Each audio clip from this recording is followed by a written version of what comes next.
আমরা কি করে বুঝবো যে আল্লাহ তাআলা আমাদের ভালোবাসেন? কিভাবে বুঝবো যে তিনি আমাদেরকে পছন্দ করেন, ভালোবাসেন? এটা বোঝার কিছু সিস্টেম আছে। এক নম্বর সিস্টেম হচ্ছে আপনি জাস্ট দেখুন যে আপনি নিজেকে কোন কাজে ব্যস্ত রেখেছেন। আপনি আপনাকে কোন কাজে ব্যস্ত রেখেছেন, আপনার লাইফস্টাইলের দিকে তাকান, লুক অ্যাট ইউর লাইফস্টাইল, আপনি নিজেই বুঝে যাবেন। আপনি যদি দেখেন যে না, আপনার ভালো ভালো কাজে আপনার ব্যস্ততা, আপনার এঙ্গেজমেন্ট ভালো লোকদের সাথে, আপনার সার্কেলটা ভেরি গুড সার্কেল, ভালো কাজে আপনার মন টানে, আপনি ভালো কাজ করেন, যদি আপনার কার্যক্রম এরকম হয় তাহলে বুঝে নেবেন আল্লাহ তাআলা আপনাদেরকে ভালোবাসেন। আলহামদুলিল্লাহ। আর যদি দেখেন না, যত আকাম কুকাম আছে ওইটার সবার আগে আপনি, যেই কাজে আল্লাহর ক্রোধ আসে, আল্লাহ রাগ হয়ে যান, যেই কাজ ইসলামে করার নিষেধ, যেটাতে তার অসন্তুষ্টি, ওই কাজে আপনার এঙ্গেজমেন্ট, ইনভলভমেন্ট, আপনার সার্কেল গুলাও এরকম, তাহলে বুঝে নিবেন আল্লাহ ভালোবাসা, এই মহা সৌভাগ্য আপনার কপালে জোটে নাই। তাহলে এটা হচ্ছে একটা সিস্টেম। আল্লাহ আপনাকে ভালোবাসেন কিনা এভাবে বুঝবেন যে আপনি নিজেকে কোন কাজে ব্যস্ত রেখেছেন, একটু দেখুন, আপনি মিলাতে পারবেন। 2 নম্বর পদ্ধতি হচ্ছে এটা বোঝার যে তিনি আমাকে ভালোবাসেন কিনা, সেটা হচ্ছে পৃথিবীবাসী আপনাকে ভালোবাসে কিনা এটা একটু দেখেন।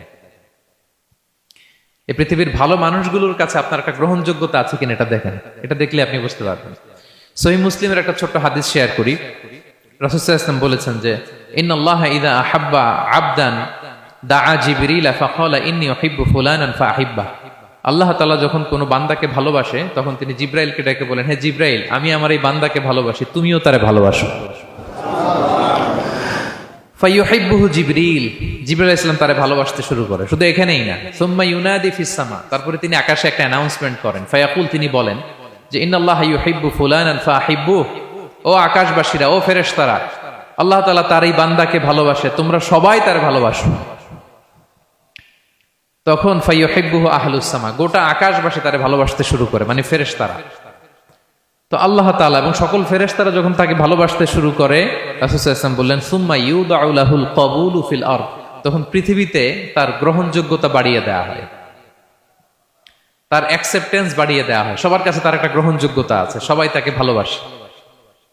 এটা হচ্ছে একটা পদ্ধতি যে আল্লাহ তাআলা আপনাকে ভালোবাসে কিনা আপনি নিজেই বুঝবেন, যে পৃথিবীবাসী আপনাকে ভালোবাসে কিনা, আপনার কলিগরা আপনাকে ভালোবাসে কিনা, আপনার বন্ধুরা আপনাকে ভালোবাসে কিনা, আপনার নেইবররা আপনাকে ভালোবাসে কিনা, পৃথিবীর ভালো মানুষগুলোর কাছে আপনার গ্রহণযোগ্যতা আছে কিনা। যদি থাকে বুঝবেন আল্লাহ তাআলা আপনাকে ভালোবাসেন। ঠিক কিনা? আল্লাহ তাআলা আমাদেরকে যেন ওই কাতারে শামিল করেন। আমরা পড়ি আমিন।